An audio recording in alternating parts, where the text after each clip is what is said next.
to the ButHerFly Boudoir. I am Madame ButHerFly, and today it is that day. It is time to discuss, to review the latest episode of Love After Lockup. Okay, so the show opens up with Stan and Lisa. Okay, so Lisa is waking up at the hotel that she done stayed in for the night after her and Stan got into an argument. He told her that he raised his kids right and she didn't. So she left. You know, she's saying she's trying to get her life back together, and she just doesn't appreciate people trying to kick her down when she's trying to get back up. You know. Then we see her heading over to the beauty salon, so one of her friends could do her hair. This friend was also in prison with her.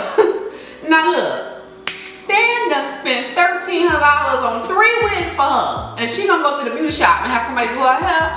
Then what? Who? I done spent $1,300. You gonna wear these wigs, child? And then the extensions that she got. I've never seen how white women get extensions. That was my first time seeing it. And baby, when I tell you her hair looked a hot damn mess, I was like, what is that? It was like, child, she'd been better off wearing one of the wigs that Stan bought her. Listen, so one of Stan's friends comes over, Stan outside cleaning off his car. So he tells his homeboy what happened. His homeboy's like, where's Lisa at? She's still inside. Stan tells his friend what happened, and even though his friend isn't too fond of Lisa, you know, he is kind of siding with her and saying, you know, she's been in prison all this time, hasn't been around her kids, so for you to say, you know, you're not a good mother, it's probably not something that's, you know, too good to hear. You know, mothers don't want to hear that. You know, so I can agree with that, you know what I'm saying? I mean, nobody, mother or fathers, you know, want to hear that you haven't been a good parent. Whether it's true or not, you know, that's still not something you want to hear. But, you know, he tells his friend that he knows he was wrong. You know, Stan was just gone off that one glass of wine. That one glass of wine caught off Stan, and his mouth just went off. His tongue just had a mind of its own, and it just came out. But he said he's sorry. You know, he called Lisa to see if she'd meet up with him so they could talk about it. So she meets up with him at the restaurant. She was about an hour late. She gets there and he's like, you look pretty. She's like, I know, and all this other stuff, and you know, not really, you know, giving him too much. And then, you know, she just lets him have it. And you know, am I still a bad mother? You remember saying that? You know what I'm saying? You know, she's still in her feelings about it, which, you know, is understandable. But then Stan gonna talk about, I want you to know that I love you. You know, I just want us to go back to my place so we could talk, so we could be in a comfortable setting. You know, maybe while we're holding each other. What? Stan ready for some sex. Okay, you know what I'm saying? Stan is ready for some sex. He ready to get it on. He been ready since he picked her up from prison. Listen, Stan is ready to get it in. That's all we've seen from them, but baby, I don't know what's gonna happen to them. A lot of people are saying that, you know, Lisa's trying to set him up with this story about her son. I've heard people say that they don't believe there is a son. It's probably her ex, you know, and then they're trying to plot something. I don't know, y'all. I'm still kind of, you know, on the fence with Lisa, because she says she likes him. He's a good guy, and he probably is. Stan is probably a sweet guy, but shit, I don't know. I don't know if she's playing his ass, but it's gonna come out sooner or later. All right, let's move on to Deontay and Nicole, baby. All right, so Nicole done got her hair done. Deontay is coming back to pick her up. She in the back on the phone with Tia, making plans for her. Deontay comes with some clothes for her to wear, and Her friend takes the clothes back to her. She comes out in this cute little red dress. All right, she's looking cute. The hair was done, whatnot. So they leave and go to this bar, restaurant, and Deontay's friend Derek comes along. So he's ready to interrogate, give 20 questions to Nicole, and so he asks her what are her intentions with his friend. And she says she loves him. She don't care what nobody thinks. She gonna be around. She gonna be there. So then Nicole, you know, she starts looking around. And so Deontay noticed and he asked her, what's she looking at? Who's she looking for? And so she says she's looking for her friend Tia because she might come out.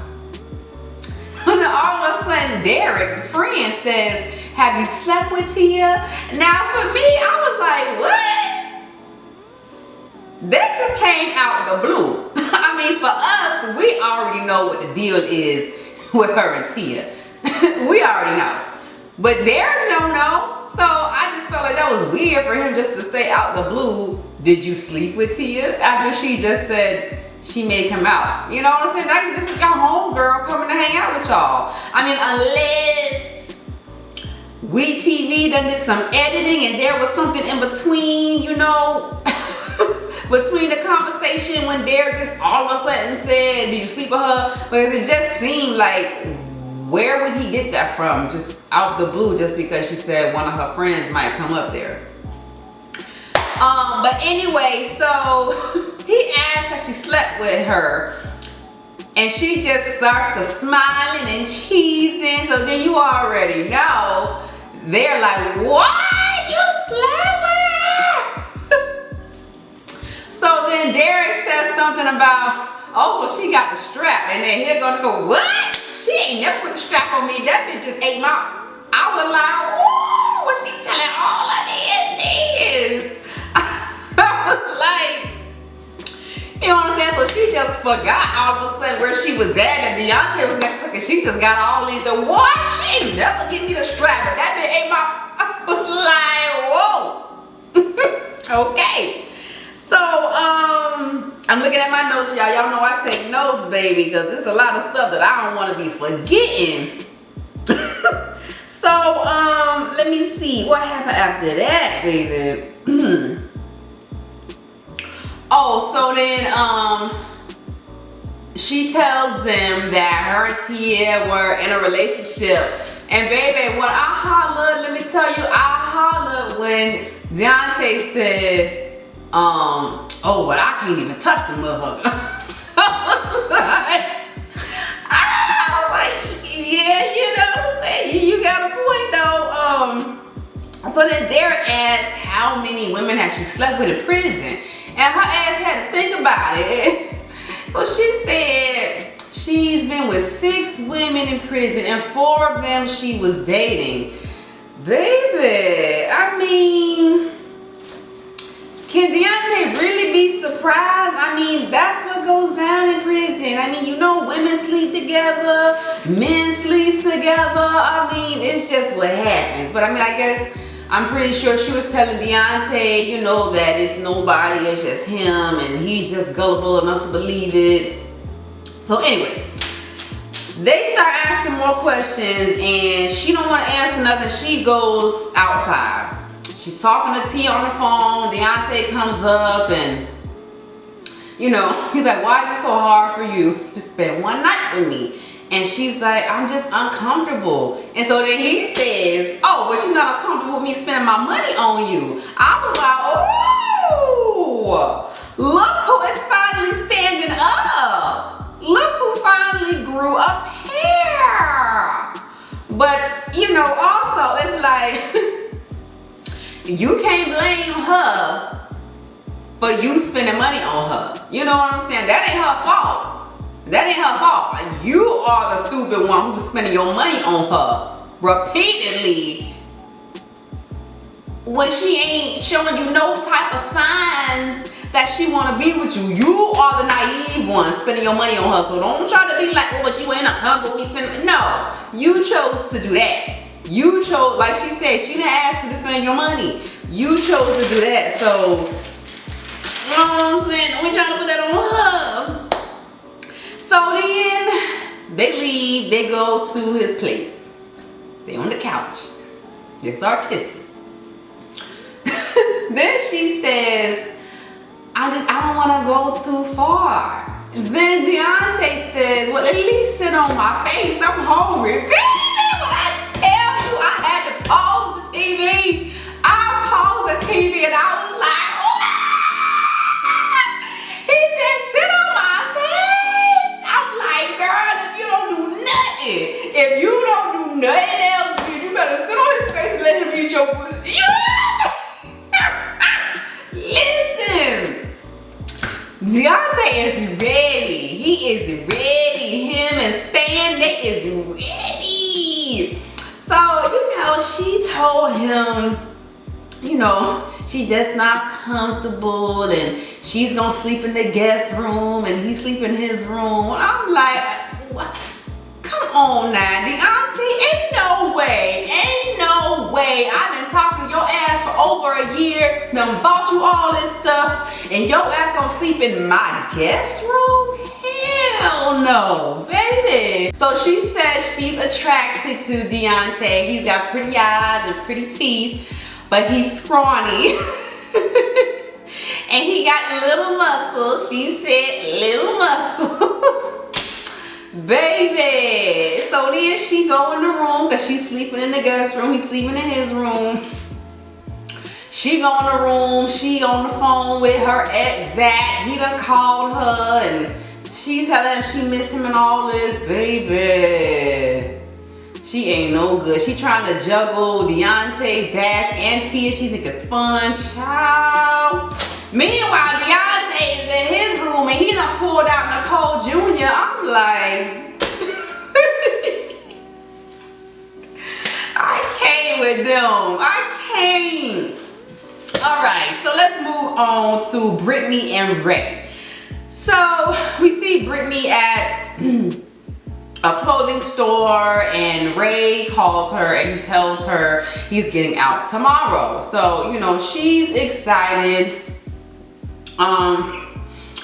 I think he said, he asked her if her parents were excited or whatever for him to come home, and she was like, yeah, of course. And, you know, honestly, or not telling him that her mom don't want to see him at all. Her mom don't want to meet him. The family don't even know he's paroled into her house. So, you know, she just keeping everything a secret from her family, a secret from Ray. But so she asked him if she's gonna be the only one to pick him up. He says yes, so she's excited. So her sister, oh no, before she gets to her sister, she finds out that he's gonna have an ankle monitor and he can't go nowhere. Basically, he gotta stay in the house. So she's all excited about that. Oh, what woman wouldn't want her man to have to stay in the house and can't go nowhere but be with her? And so, you know, we all know that Brittany is insecure, so she is gonna love being up under Ray 24/7 every day. So she goes home, she has her sister do her makeup. So she'll be looking all pretty for Ray the next day. She's gonna be leaving early in the morning, like 7 a.m. or something like that. So she's getting her makeup done. She said her sister is the only one who knows the truth about Ray, about him coming to her home, and she thinks her sister will keep her secret and not tell her family. I don't. I think her sister gonna spill the beans.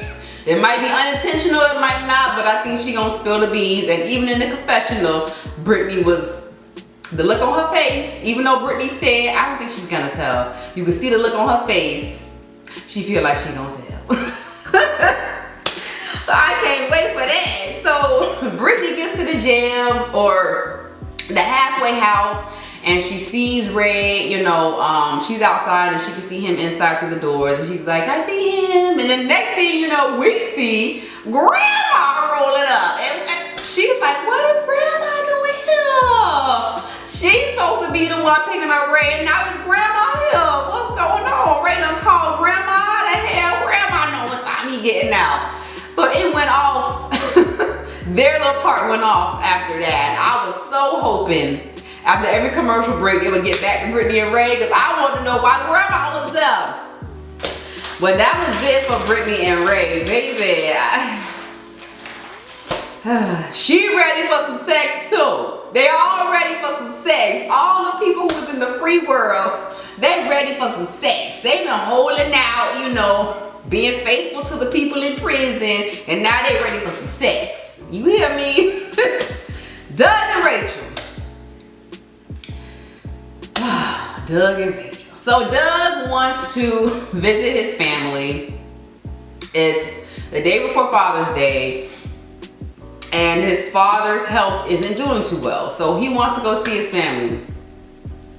Rachel does not want him to go see his family because she understands the risks that are involved. She understands the parole guidelines that he needs to follow. He's not able to go out on the weekends. He got to be in the house during the week by 5. But he just don't care. Like, he just don't care. He want to go see his family. I can understand, you know, his father's health is declining, and his father, you know, doesn't feel like he has, you know, too many more days. I understand that, but it's like,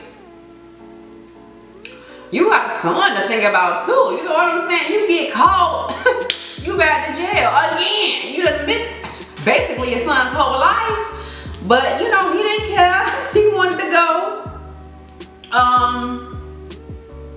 So even though Rachel is uneasy about it, you know, they still go. He leaves his parole officer a voicemail letting her know he gonna be at his dad's house. And I don't think that's how that works. I don't think you can just violate your parole and just leave a voicemail. I don't think it works like that. But hey, we gonna see. So they driving up to the house. He wants to surprise them. He don't want them to see him, so he gets in the back seat and Dougie gets into the front. So when they get there, everyone is surprised. Dad is happy. They embrace. You know, so it's always, you know, a sweet moment when, you know, the family reconnects and reunites with a family member who's been in prison. You know, so that was nice, especially with the dad. The dad was very, very happy. Doug wants to go see his mom. His mom, she's not really feeling him right now. She's still got some resentment for how he's been living his life and being in and out of prison. So mom's not ready to see him just yet. So then he starts talking to one of his sisters. I forgot her name, the one with purple hair. But his other sister, Ashley, she started taking care of Dougie when Doug was sent to prison. So Rachel would come on the weekends and pick up Dougie, and Doug had said that Ashley had noticed how much Rachel liked spending time with Dougie and how she always wanted to come see him, that the last time Rachel took Dougie, she just never called for Rachel to bring him back. So that's how Dougie ended up staying with Rachel. So his other sister, the one with the purple hair, she came up to Doug and was telling him how horrible Ashley has been treating Dougie, and how she says mean things to him. So Ashley had brought up these letters that Dougie had been writing and how he felt like his life sucked. And then Dougie is like, don't you talk about that. I swear you better not. And you know, just saying, in my opinion, disrespectful things. You know, like not staying in a child's place. You know what I'm saying? Like, he don't have no manners. You know, somebody need to teach his little ass some manners. You just don't be talking to adults any type of way that you want. You know what I'm saying? You know what I'm saying? His ass need, you know? And then wasn't he drinking a Monster? It looked like he was drinking a Monster energy drink. Now, I don't drink energy drinks. Monster, Red Bull, none of that. But I've heard how those energy drinks are not good for you. And he's what, 12 years old? I don't know. Child. So Doug gets into an argument with the sister with the purple hair, saying how bad Ashley's been treating Dougie, and he just goes off. You know, he's like, I don't care that she's being hard on him. She sees something in him, and And then the sister with the purple hair is saying how she would have took Dougie if she wasn't married to a felon. I'm like, what, you married to a felon? And then Doug just tells her to shut the F up. I'm just like, whoa, it's too much going on over here. And then we see a tattoo on his leg that says white trash.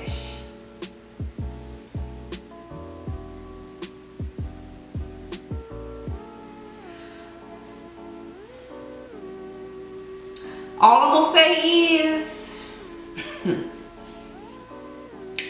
what we've seen, his environment, the tattoo fits. I'm sorry, the tattoo fits. If the shoe fits, wear it. Jeez, I don't know, Doug. I don't know what's going on with Doug. I mean, like, when he's with Rachel, you know, I don't know the dynamics between him and his sisters. You know, maybe they've always had this type of relationship. I don't know. I know my brother would never talk to me like that. Child. All right, let me make sure there was nothing else with them, cause baby. All right, so then we get to Anissa and Jeff. I believe those were the last couples on here. We didn't see Courtney and Chris. I believe Chris is his name. We didn't see them on this episode. But all right, so Anissa and Jeff. So Anissa is on her way to see Jeff. He has a day pass, so he's able to go out for 3 hours. So they're supposed to go to some type of men's clothing store, and she's excited because she said they can have sex in the fitting rooms if they want to, and she's like, you know, he can flip me around, pick me up, do anything he wants. Yeah. Anissa's ready. I'm telling you, they's all ready for sex. All the people in the free world is ready for sex. So she on her way to see him, and he calls her and tells her, you know, I got some bad news. We can't meet up, but can I have some more money? I can't meet up with you, but can I have some more money? And Anissa's like, well, I just gave you $100. You done spent that already? And he's like, well, yeah, you know, it's expensive in here. Listen. So, you know, she's all excited to see him.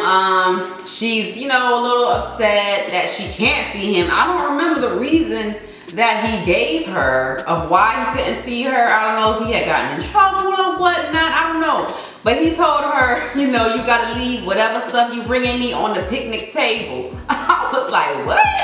Leave it on the picnic table? So I'm pretty sure she done left some money in that bag, or I don't know if halfway houses you put stuff on their books like you do in prison. I don't know.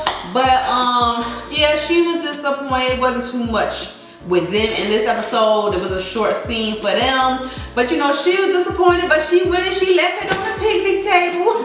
And we seen him come out and get it, and then we see her back in the car.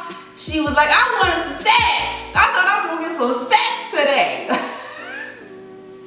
These people is horny, I swear. I hope they all get their sex soon. I mean, out of all of them, who I think I'm gonna get some sex first? Deontay, Brittany, Anissa, or Stan? I think Anissa probably gonna be the last to get sex. I think Stan probably gonna get sex before Anissa, because Lisa is a freak, and you know, according to what they were saying in that first episode, you know, they both freaks. They do stuff in his little sex dungeon. So I think Stan gonna get some before Anissa. Brittany and Deontay. Deontay may be the last one to get sex. Anissa might end up getting for Deontay, because baby, Nicole gonna keep swerving him, and he just gonna take it and just go on and settle down with Nicole Jr. Baby, but that was it for Love After Lockup. Now we have come to the point of the video that I like to call. And now the prison bae, I'm going to take all of your money until the day I get out of jail and after, because you're that foolish and gullible. Award goes to... Alright, y'all. So, this week's prison bae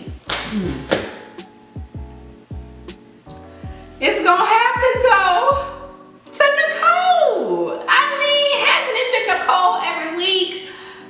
I think I'm giving it to Nicole every week. Baby, Nicole is prison bae. You know what I'm saying? Because she has mastered the art of manipulation. She has mastered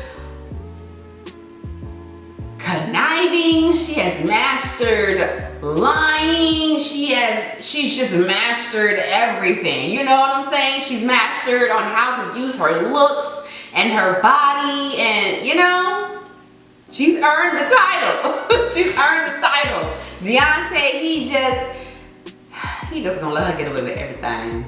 Everything. Even though he showed a little bit of anger and he put his foot down a little bit when they was at the restaurant outside,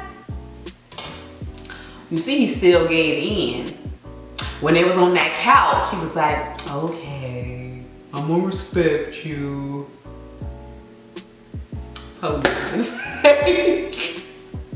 Alright, you guys, if you enjoyed this video, please hit that thumbs up button. If you'd like to leave me a comment, please feel free to do so down below. Let me know what y'all think. Let me know who you think is gonna be the first to get some sex between Anissa, Deontay, Brittany, or Stan. And if you are not a fly girl yet, what are you waiting for? Subscribe to the channel. You guys can also follow me on Instagram at Madame_ButHerFly. Alright, you guys, until the next time, please remember, stay focused, stay laughing, stay yourself, stay fly.